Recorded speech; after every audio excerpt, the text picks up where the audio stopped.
welcome to the next edition of H. Paul Models and the dogfight duo between the Wildcat and the Zero. This being the second episode where I'm going to be building the Zero. The Wildcat was fun. That's now working, ready to go in a diorama. So, as I always say, let's go! As always, destructions are up. Sprues are up. Boards had a spring clean. Let's crack on. So, carrying on with the Zero build, I put the cockpit together. No decals, no fuss. Just use a darker colour to reflect soot and smoke in the cockpit.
Next step is to break the wing.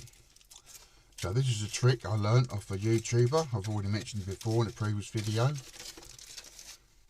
The venerable Mr. Steengazer. So you may recognise this foil from such things as Easter eggs. I do like an Easter egg. Hint hint, email me for address. So I'm going to smooth this out with my finger. I like to reuse things, I don't like to waste anything. So this particular tin foil that comes around eggs I find is very good for flattening out, whereas your normal kitchen foil, especially these days, just seems a bit, well, lackluster, to be fair. So I'm now going to, I want the wing to, where I've marked it there, that's where it's going to end. As you can see, that's where the wires come out. So that tip will be buried in sand, but I want to bend that wing up so it's on the seabed. So I'm going to have to cut a section out of this and then use a tin foil to represent bent, crumpling aluminium type thing. So here we go. Flatten this out as best I can. I'm not too fussed because it's going to be under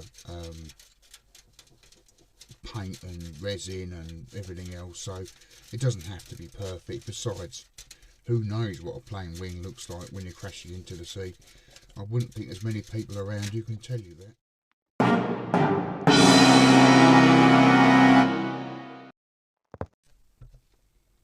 For the next step, I'm going to use some 30 amp fuse wire. I've said in one of my previous videos I'm electrically biased. No one uses this anymore unless they've got a death wish in their house, to be honest. So the plan is to glue on the inside of the wing there, another link in there.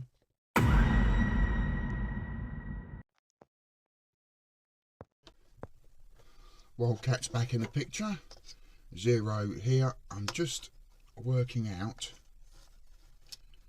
where I can put these two, and if the Wildcat will be able to miss that wing. So let me just see, the good thing about using this 30 amp fuse wire is it's very bendy, and you can sort of, yeah, gauge where it's going to go. So I want the zero in line with that, because the smoke from the engine is going to cover up this plastic roddy thing for the wiring. There'll be another plastic rod under there, but that's not to worry about. No one's going to see that. So yeah, so he can probably climb and escape there. Actually, if I lean him the other way, if I just mould him, come on, be free. There you go, Ian, I sung. You wanted it, you got it. So if I do that instead, yeah, there we go. So I'm going to have that angle on the wing, the Wildcat something like that, smoke from the flames, resin, yeah. So carry on with the zero, get that one finished.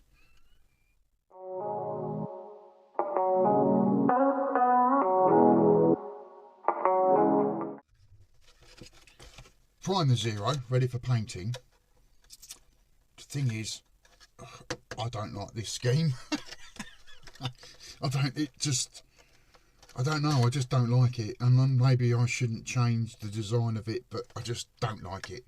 So, in my holy Bible that I've got for World War II aircraft, it's a good book run by Bill Gunston, absolutely love it. Find the Mitsubishi Zeros. There we go, zero. I like this. I do like that. Found by Ace, first class, turbo, reverse kill. So, yes, I like this.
Weathering now, so I'm just going to weather the plane with some black powder from whoever it was, Humble I think, I'm not sure, just to get those panel lines to stand out a little bit and to dull down the paintwork as much as I can.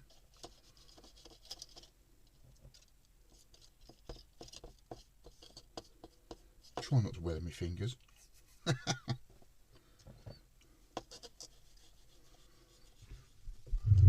Decals I'm doing with reduced to 25p Poundland makeup, if I can open the box. There we go. So get them to be less shiny.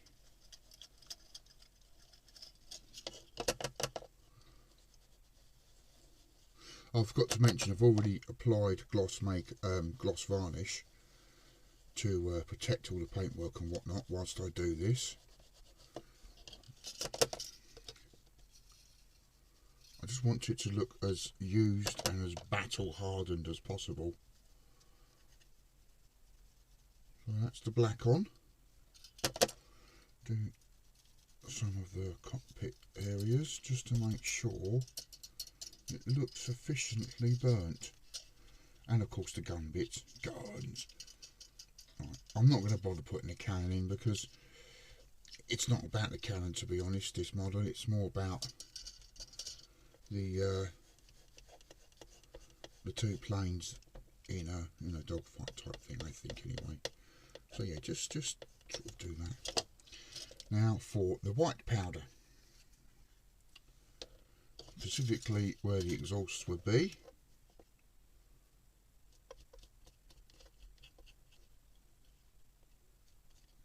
Probably a bit too much on there, but never mind.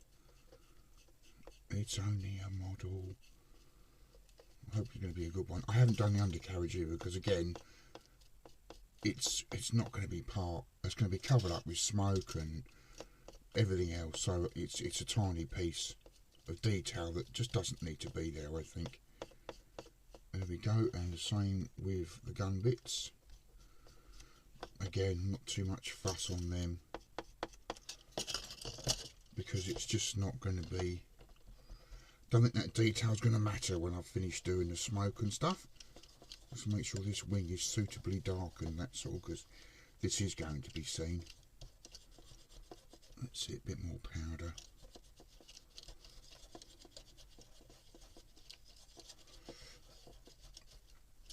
I think that's about as good as I'm going to get it.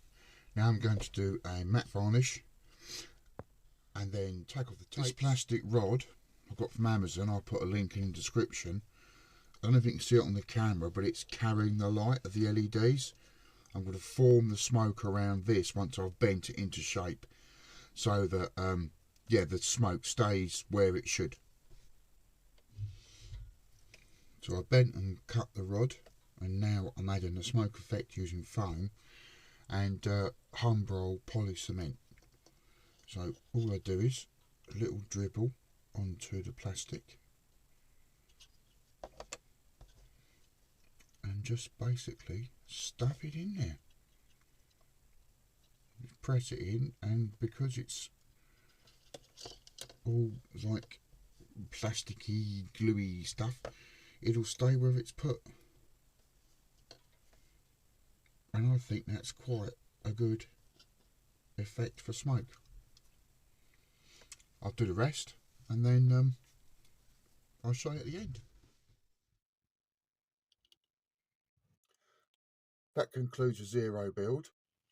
Next episode will be the diorama itself, but for now I'm very pleased with this fire effect. I think it's come off quite well, seeing the stuffing was from a 50p toy from a boot fair, and the frame itself again was 50p from a boot fair.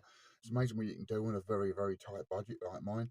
So yes, if you don't mind, like the video, subscribe if you can, and I'll see you on the next episode.